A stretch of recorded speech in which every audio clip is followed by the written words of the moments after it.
Good morning दोस्तों, मैं आपका शिक्षक अनिल कुमार, जनपद हाथरस से। जैसे जैसे परीक्षा नज़दीक आ रही है हम टॉपिक वाइज पढ़ाना उसको बंद कर रहे हैं। तो आज हमने मिसलेनियस क्वेश्चंस का एक वीडियो बनाया है जो परीक्षा में आ चुके हैं। विज्ञान के महत्वपूर्ण प्रश्नों का ये वीडियो आप पूरा देखिए और संभवतः इसमें से अवश्य क्वेश्चन आएंगे। ठीक है, मैं व्याख्या के साथ समझाता जाऊँगा। एक प्रश्न के साथ कई प्रश्न जुड़े होते हैं तो उन्हें भी आप अच्छे से समझ लीजिएगा। चलिए पहला क्वेश्चन देखते हैं हम। ये हमारा वॉलपेपर है, साइंस इज आवर फ्यूचर। विज्ञान ही हमारा भविष्य है। आने वाले समय में हम देखेंगे कि बहुत से काम क्या पूरा ही जीवन विज्ञान पर डिपेंड है। ठीक, चलिए पहला क्वेश्चन है, लेंस की क्षमता किसमें नापते हैं? बताइए, पता हो तो। किसी को आइडिया है?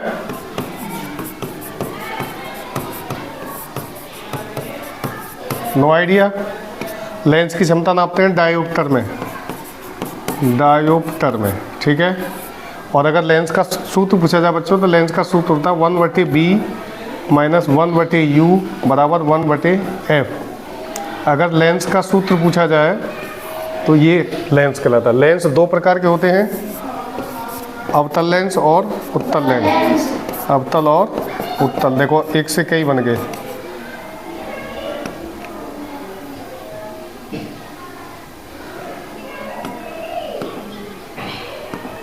अवतल और उत्तल लेंस। ठीक है, लेंस कहते हैं ऐसा कांच का टुकड़ा जिसके पीछे पॉलिश हो, यानी जिसके आर पार ना देखा जा सके। लेंस किसे कहेंगे? ऐसा कांच का टुकड़ा जिसके आर पार ना देखा जा सके। ठीक है, लेंस दो प्रकार के होते हैं, अवतल लेंस और उत्तल लेंस। ठीक है, और इन्हें गोलीय लेंस भी बोलते हैं। तो लेंस की क्षमता नापी जाती है डायोप्टर में। ठीक है, क्लियर है? अगला क्वेश्चन देखेंगे। गन मेटल कौन कौन सी धातु से मिलकर बना होता है? गन मेटल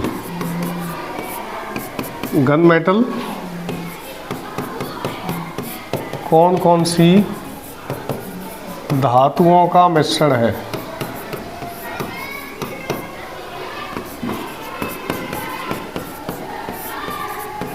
देखिए, तो गन मेटल में होती है कॉपर प्लस Sn और जिंक। कॉपर, जिंक और Sn। ठीक है, टिन बोलते हैं इसे। ये हो गया तांबा प्लस जस्ता और टिन। तीनों धातुएं मिलकर एक मजबूत धातु बनाती हैं जिसे बोलते हैं हम गन मेटल। और गन मेटल से क्या बना होता है? गन से क्या होता है? बंदूक।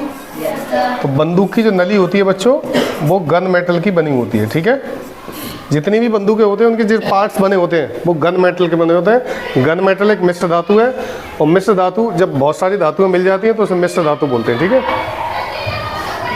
तो यहाँ पर क्वेश्चन आएगा, धातु किसे कहते हैं? धातु होती है, धातु वह है जिसमें चमक हो और जिसे पीट कर चादर बनाई जा सके, जिसमें धातु एक चमक हो।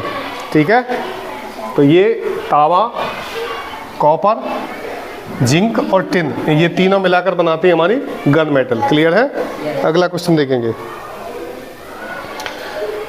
मानव आंख पर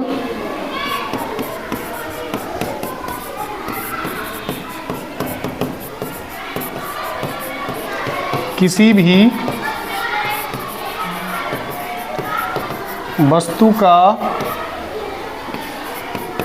प्रतिबिंब कहाँ बनता है? आंसर है रेटिना पर। कहाँ पर? आँख के कई भाग होते हैं, रेटिना पर मनुष्य का इमेज बनता है। ठीक है, रेटिना। मनुष्य की आँख सबसे ज़्यादा महत्वपूर्ण अंग है मनुष्य का। आँखों से ही हम पूरी दुनिया देखते हैं। ठीक है, आगे देखिए, मनुष्य में दांत कितने प्रकार के पाए जाते हैं? सही जवाब, मनुष्य में दांत कितने प्रकार के होते हैं? 4 प्रकार के दांत होते हैं। नंबर 1, कृंतक। देखो बच्चों, जब परीक्षा देने जाओ आप और आपको हिंदी समझ में ना आए, ध्यान दीजिए इधर, तो बुकलेट में दूसरी साइड में या उसके नीचे ही, या एक साइड में हिंदी और एक साइड में अंग्रेजी लिखी होगी, तो आप अंग्रेजी समझ के उसका अर्थ समझ सकते हैं। जैसे कभी कभी हम कृंतक लिख रहा है तो कृंतक का मतलब है canine, incisor, canine, molar, premolar. दूसरा है रदनक, तीसरा चवर्णक और चौथा अग्रचवर्णक। ठीक है, ये 4 प्रकार के दांत पाए जाते हैं।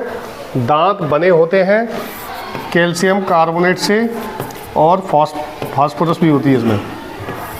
ठीक है, और दांतों की जो ऊपरी परत होती है इनेमल, जिसे इनेमल बोलते हैं, एनामेल या एनेमल, ये शरीर का सबसे मजबूत भाग होता है। अगर ये पूछा जाए परीक्षा में कि शरीर का सबसे मजबूत भाग कौन सा है, तो एनेमल, दांत का एनेमल, जो दांत चमकते हैं। एनेमल के बाद आता है डेंटाइन। तो कभी आपने देखा होगा किसी किसी के दांत घिसने से ही पीले हो जाते हैं और वो परमानेंट पीले रहते हैं। तो ऊपरी दांत की परत जो होती है वो इनेमल कहलाती है और वो मानव शरीर का सबसे मजबूत भाग होता है। अगर ये पूछा जाए सबसे मजबूत हड्डी कौन सी है, तो कौन सी है? निचला जबड़ा, मैंडिबल, निचला जबड़ा। ध्यान रखिएगा, ये सबसे मजबूत हड्डी है निचला जबड़ा। जो चिन होती है ना थोड़ी, ये जो होती है ये सबसे मजबूत होती है, सबसे ज़्यादा हार्डेस्ट। अगला क्वेश्चन देखिए, आरबीसी और डब्ल्यूबीसी में कितना अनुपात होता है? आरबीसी और डब्ल्यूबीसी का अनुपात कितना है? आरबीसी और डब्ल्यूबीसी का अनुपात कितना है? तो आरबीसी 600 अनुपात 1। आरबीसी का नाम क्या होता है बच्चों? Red blood carpals, blood carpals. और डब्ल्यूबीसी का नाम होता है वाइट ब्लड कार्पल्स। ठीक है, आरबीसी की संख्या, आरबीसी का जीवन काल कितना होता है बच्चों? बताइए। 120 दिन। और डब्ल्यूबीसी का 4 से 5 दिन। मनुष्य का प्रतिरक्षा तंत्र डब्ल्यूबीसी मजबूत करती है। प्रतिरक्षा तंत्र डब्ल्यूबीसी क्या मजबूत करती है? प्रतिरक्षा तंत्र। ठीक है, आरबीसी के कारण ही रक्त का रंग लाल होता है। हीमोग्लोबिन, किसके कारण? हीमोग्लोबिन। रक्त क्या है बच्चों? रक्त एक तरल संयोजी ऊतक है। ठीक है, एक क्वेश्चन से कितने क्वेश्चन बन गए? क्लियर हो गया? और अगर यही बनाना चाहे तो ऊतकों का अध्ययन कौन से विज्ञान के अंतर्गत होता है? ऊतक, हिस्टोलॉजी। इसके नीचे हिस्टोलॉजी में ऊतकों का अध्ययन किया जाता है। क्लियर है? देखो, एक प्रश्न से हमने कई क्वेश्चन बना दिया। आरबीसी का नाम क्या है और इसका आंसर है 600 अनुपात 1। अनुपात अगर पूछा जाए आरबीसी और डब्ल्यूबीसी में अनुपात कितना होता है, यानी कौन कितनी पाई जाती हैं, तो 600 अनुपात 1। अगला क्वेश्चन देखेंगे, विटामिन की खोज किसने की थी? बताइए।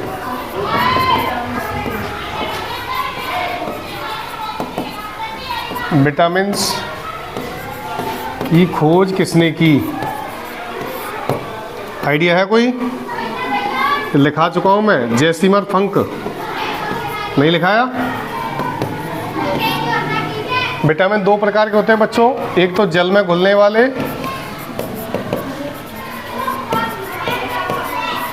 और एक वसा में घुलने वाले। ठीक है, वसा कहते हैं चिकनाई को। किसे बोलते हैं? तो वसा में घुलने वाले और जल में घुलने वाले। जल में घुलने वाले होते हैं उन्हें बोलते हैं बी और सी। और बी, विटामिन बी जो है कॉम्प्लेक्स है, उसके कई पार्ट हैं। Vitamin B1, B2, B3, B4, B6, B12। ठीक है, और जल में घुलने वाले, वसा में घुलने वाले होते हैं, उसका सूत्र है कीड़ा, KEDA। विटामिन के, विटामिन ई, विटामिन डी और विटामिन ए, इसका सूत्र बना ले लिया हमने। तो कीड़ा क्या कहेंगे इसको? कीड़ा। कीड़ा कहाँ बोलता है? बसा में। कीड़ा का पूरा नाम क्या है? KEDA। इसको एडेक भी बोल सकते हैं, ADEK।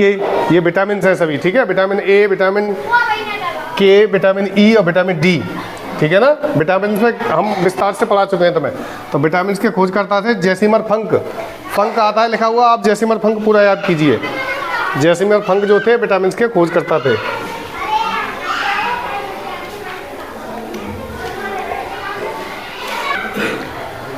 तो कीड़ा समझ गए आप, KEDA कीड़ा। Vitamin K, vitamin E, vitamin D और विटामिन A, इसको उल्टा कर दिया है, एडेक भी बोल सकते हैं। तो दो तरह के विटामिन होते हैं, बसा में घुलनशील और जल में घुलने वाले। घुलनशील का मतलब होता है घुलने वाले, पानी में घुल जाए, और बसा में घुल जाए। बसा क्या होता है? चिकनाई। 6 प्रकार के पोषक तत्व पाए जाते हैं शरीर में। उनमें विटामिन, खनिज लवण, कार्बोहाइड्रेट, प्रोटीन, बसा और रफेज यानी फाइबर, जिसमें से हमारी पाचन क्रिया में केवल 3 ही पोषक तत्वों का पाचन होता है, बाकी के शरीर डायरेक्ट एब्जॉर्ब कर लेता है, अवशोषित। कौन कौन से? प्रोटीन, कार्बोहाइड्रेट और बसा। क्लियर है? आगे देखिए अगला क्वेश्चन। हृदय की ओर रक्त ले जाने वाली संरचना क्या कहलाती है? हृदय की ओर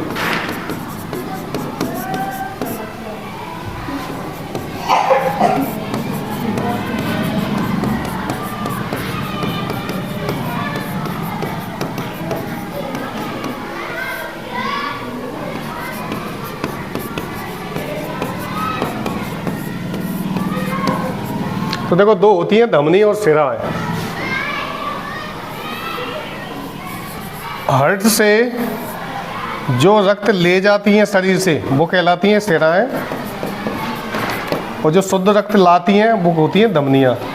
धमनियाँ हड्डियों के नीचे पाई जाती हैं छुपी हुई। शिराएं हमारे शरीर में एपिडर्मिस यानी त्वचा की ऊपरी परत पर पाई जाती है, उभरी हुई। आप देखेंगे नसें जो होती हैं, जैसे ये नसें दिखने ही नहीं मेरी, हरी हरी हैं, ये वाली जो है ये शिराएं हैं। क्या है?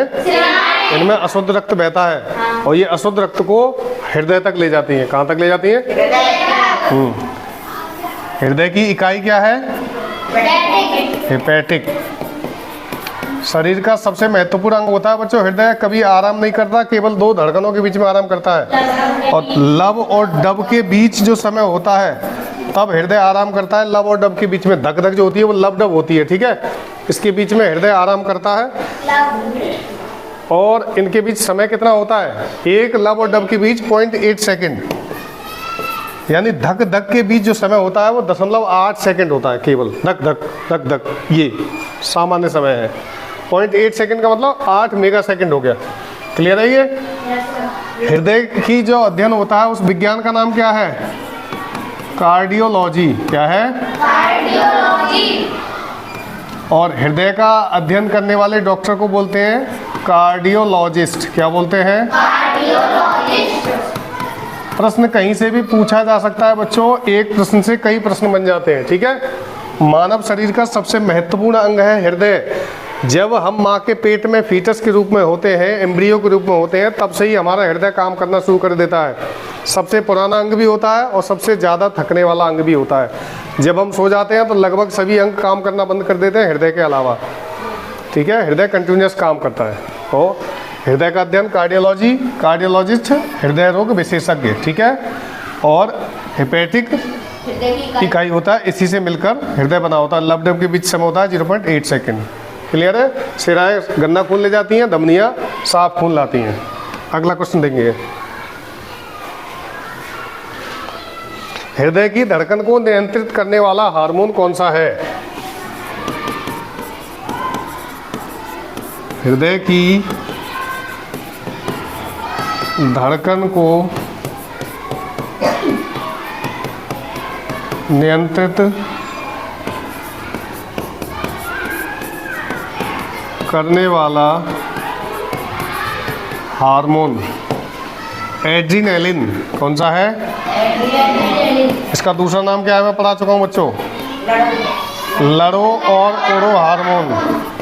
लड़ो या उड़ो हार्मोन अक्सर परीक्षा में पूछा जाता है, ध्यान रखिएगा, ठीक है। एड्रीनलिन ये कहाँ से निकलता है? एड्रीनल ग्रंथि से, एड्रीनल ग्रंथि से। मेरे ग्रंथि वाले वीडियो में आप देख सकते हैं, मैंने पूरा पढ़ाया है कौन सी ग्रंथि से कौन सा हार्मोन निकलता है। एड्रीनल ग्रंथि से एड्रीनलिन निकलता है जो हृदय की धड़कन को नियंत्रित करता है, कंट्रोल करने के लिए, ठीक है। जब भी कहीं खतरा दिखता है तो हमारी धड़कन पहले बढ़ती है, देखा तुमने, धक धक तेज 72 की बजाय 75-80 हो जाती है एकदम से अचानक से, कंट्रोलस। तो उसको कंट्रोल करने के लिए एड्रीनलिन हार्मोन उसको कंट्रोल करता है कि बस all is well, all is well, शांत हो जा, शांत हो जा, ठीक। आगे देखते हैं अगला क्वेश्चन। दो धड़कनों के बीच का समय बता दिया मैंने तुम्हें। अगला क्वेश्चन देखेंगे, टिटनेस रोग में शरीर का कौन सा अंग प्रभावित होता है। टिटनेस रोग में शरीर का कौन सा अंग प्रभावित होता है। तो ये है तंत्रिका तंत्र।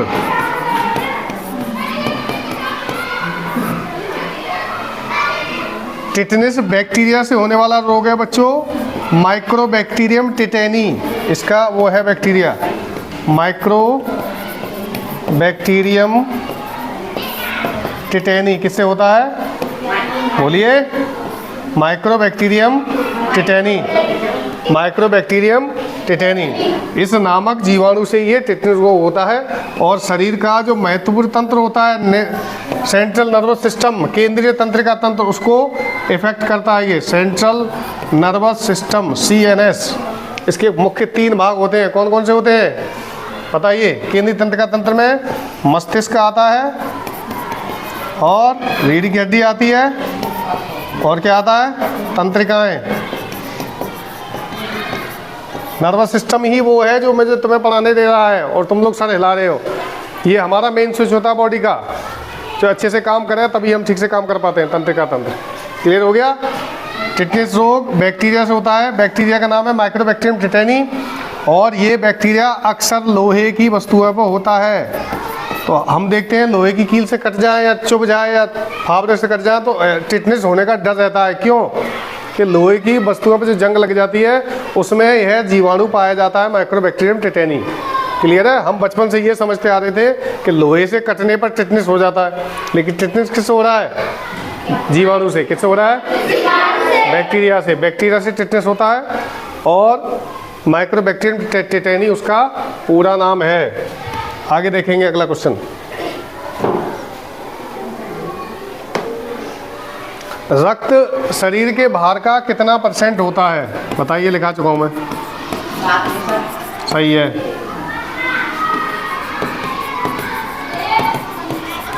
रक्त होता है 7%, यानी आपकी बॉडी अगर 100 किलो की है तो 7 किलो आप में खून होगा, ठीक है, 7% माना गया। अगला प्रश्न देखिए,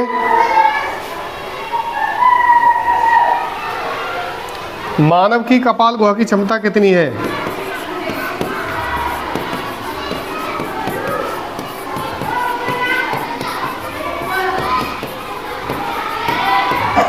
क्रेनियल कैविटी जो होती है बच्चों, कपाल गुहा जिसे खोपड़ी कहते हैं, जिसपे बाल टिके हैं, इसमें कितनी हड्डी होती है, 8। क्रेनियम में होती है हमारी 8 हड्डी।